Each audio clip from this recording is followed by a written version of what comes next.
What is up, YouTube? This is AVAULT here, back again today with you guys, another new speed duel match duel video. And today the duel we're actually doing is the perfectly ultimate great Moth deck profile duel video from the video that came out, the deck profile video that came out a few days ago. And today we're playing against our very own Spellproof Armor Machines Bandit Keith deck right here. And yeah, let's just go straight into it. So, you know, we are probably going second, interestingly, as the opponent decided to go first. And yeah, so overall, just want to let you guys know before I head straight into the duel, you know, the perfectly ultimate great Moth deck is really just for fun. I really think there's good potential right there because there's really neat combos you could actually do, which I'm gonna showcase right here for you guys in this duel video. But also it's lacking a little bit of something. It's really cool that you can summon perfectly ultimate great Moth, which is like a 3500 beater attack, really powerful, but we can do pretty well sometimes. But then, you know, against some very high competitive decks, it's just lacking a little bit more of cards. So hopefully the new cards that comes out in Trial of Kingdom, I know the Ultimate Evolution Cocoon skill card is coming out soon, so that looks really powerful and looks really great. So really excited to see that coming up. But you know, before we go in, once again, you guys comment down below on what do you guys think about this deck overall. You know, do you think it has advantage, potential, and overall, what have you guys play tested for yourself? So for you guys who know, this is a 21 card deck right here. So if you guys haven't seen yet, once again, check out the deck profile to see the full details of the deck profile. But right here we got the match tool today to show you guys what it does. So the opponent started first, and I believe it's because they kind of know what we're sort of playing already. And I believe they play machines, and machines usually have blast spheres in them. So they want to actually play defensively in the beginning and actually set some blast spheres, I believe. The set card is very likely a blast sphere, and basically that's where the mind game starts. And you know, because blast sphere is a huge weakness of this deck. The reason is because when you use perfectly ultimate great Moth and attack another blast sphere, you're done. You know, you take 3500 into your face. It's very easy for you to lose. So first of all, right here, you know, we start our turn, we drew a card, which is good. You know, we want the card advantage, and we immediately play Enchanting Fitting Room right here. So what it does is you pay 800 life points and you excavate the top 4 cards right here, and you basically special summon any normal level 3 or lower normal type monsters. So we got 2. Usually you get 2 from this. The ratios and probability is quite high to get 2, but you know, you should always at least get 1, which is still really neat.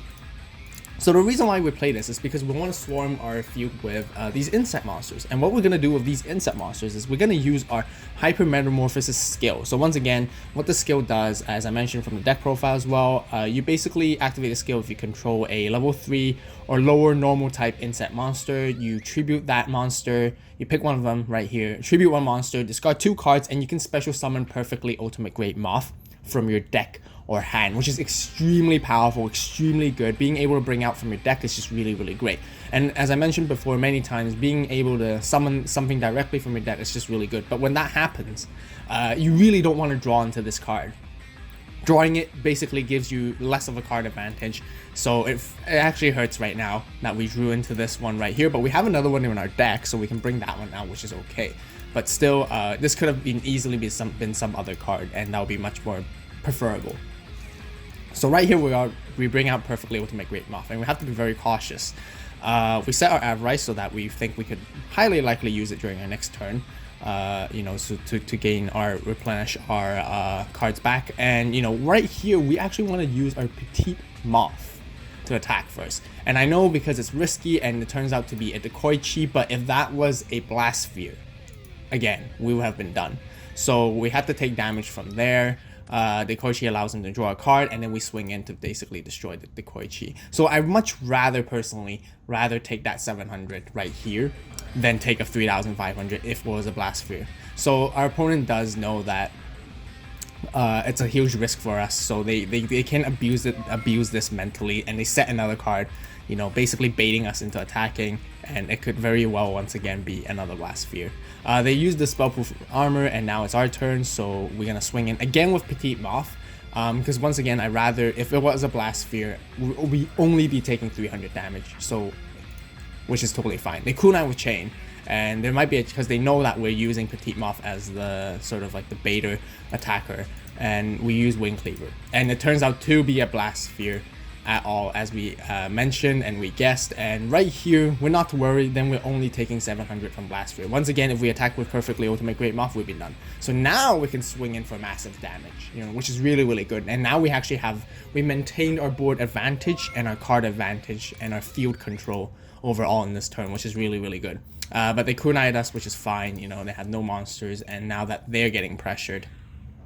So they bring out Pendulum Machine, and they're gonna swing into a cleaver, Wing Cleaver, and we, you know, so that will take more damage overall. I really think they should have swung into the Petite Moth, but I wasn't sure why. But so then they could have used Blast Sphere and basically sort of do a bit more damage. But maybe they wanted to go for the attacking, more battle damage that we can take and pressure us. So we go for Jar of Avarice here.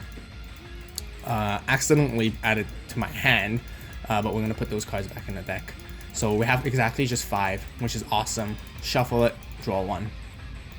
Now, we drew into our Enchanting Faded Room. We obviously want to keep this in our hand just in case, you know, we get wiped out by any chances, so that we still have some cards to play later on. So, you know, we're in a good position, so we just continue on to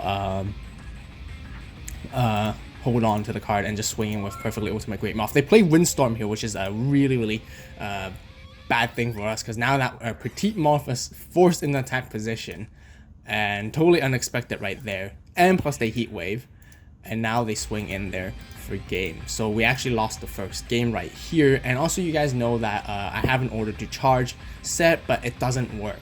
We can't use Order to Charge against his deck because of Spellproof Armor. Spellproof Armor prevents us from targeting any machine type monsters they control, I believe, with spell cards, which is really, really downside. Otherwise, Order to Charge is a really, really good card in this deck. So now we lost the first one, and I believe we side decked some cards in here. The card we actually side decked, I believe, would be Dust Tornado over for Order to Charge instead, so that we can just pop their kunais and their back rolls and gain a better advantage. Right here we drew into one already, which is really good. So Order to Charge is actually no use in this deck whatsoever. This time, once again, you know, since we get to choose, we definitely want to go second as always. Then they use Heat Wave right here, bring out their Pendulum Machine, and Heat Wave basically stops us from doing perfectly ultimate Great Moth. And so we have no other choice but just to play defensively and passively and just set and just hope for turn and then see what we can do next turn instead. So they swing in and attack, which is fine. Once again, they have a set monster. You know, we're afraid that it could be Blast Sphere most likely, but we have our methods to play around it. We hit Dust Tornado away their back row, so we get rid of their kunais or windstorms or whatever it is usually, and go for the Enchanting Faded Room play. Once again, you know, we got 2, which is really, really good. So we can bring out these 2 insect type monsters right here and start our perfectly ultimate Great Moth combo.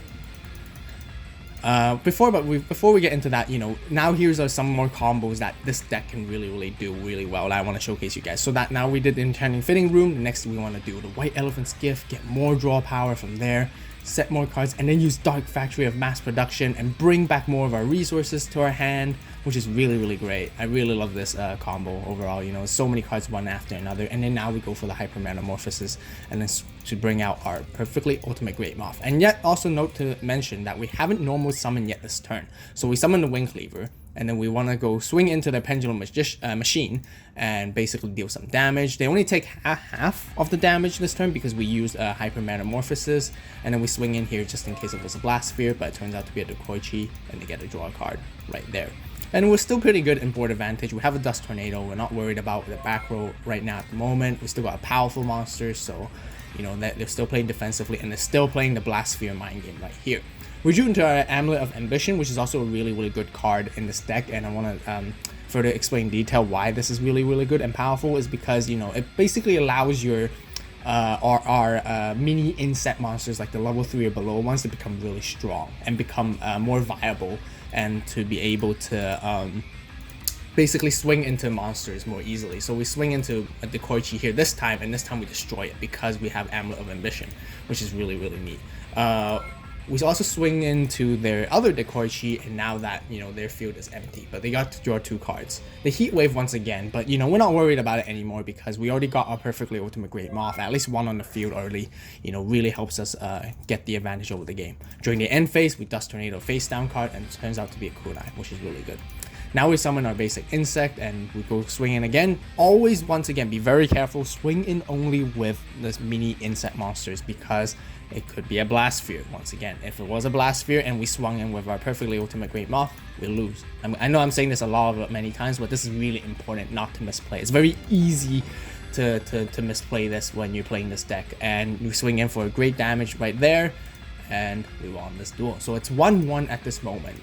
We done siding, you know, we kept the deck the same. There's nothing else we want to side with. We don't know what they are siding on their side of the deck. So once again, they're going first because they want to do the blast sphere thing, and they should know by now it's not going to work on us. We're smart about it. We know what's going on. So we did Enchanting Figurine. Unluckily this time we only got 1. I was really scared because we felt like and literally the last card is 1 as well, so we could almost have not gotten anything out of it right here. So 1 Petite Moth right there, which is not too bad, I guess. And then we can actually see what else we can do. We set, and then we actually just want to go and swing into that blast sphere, take that damage if we will. That's totally fine. Oh, also not to mention, we don't take battle damage because blast sphere activates before damage calculation, so we're only taking damage as in we're taking the 300 that's gonna pop from the Petite Moth. Right now we're getting a little bit worried because it once again use Heat Wave on us, and they're gonna really want to stop us doing the Perfectly Ultimate Great Moth. They know the reason they always want to go first is probably because once they have Heat Wave, they really want to delay our Perfectly Great Moth so that they can get the advantage right there. But although I think I would have done it a different approach, honestly. So our turn, Petite Moth pops and take 300. Now we're just playing a little bit defensive to just like go over the Heat Wave. Very unlikely to have a third one at this point, you know, that means that we use all 3 of them, so they managed to delay us a little bit. Sure, why not? But we're not worried about it once again because we got Dark Factory and Mass Production. Really good card in this deck, honestly, I have to say. Being able to grab like 2 cards back from your graveyard to your hand just really helps this deck, along with getting your card advantage on your hand, and then you can use your Hyper Metamorphosis once again right here. So this time we ditch our Perfectly Ultimate Great Moth from my hand, as I mentioned before.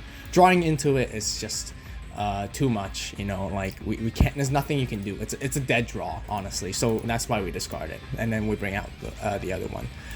If this one dies, we are in quite a pinch, but we know we play 1 Jar of Avarice, so you know later in the game we can probably draw into it, hopefully, so that we can replenish this. So we're not worried. We want to go for that Perfectly Ultimate Great Moth big play right here. Swing in once again, and they only take 875 damage because of taking half damage from Hyper Metamorphosis effect.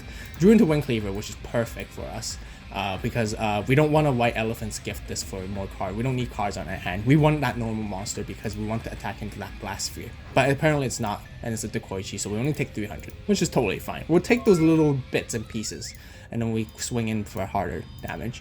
Now that they, if they don't play properly or play carefully this time, we can really easily just OTK, 1 swing, and not OTK, but like, you know, swing in for huge damage and win the game from there.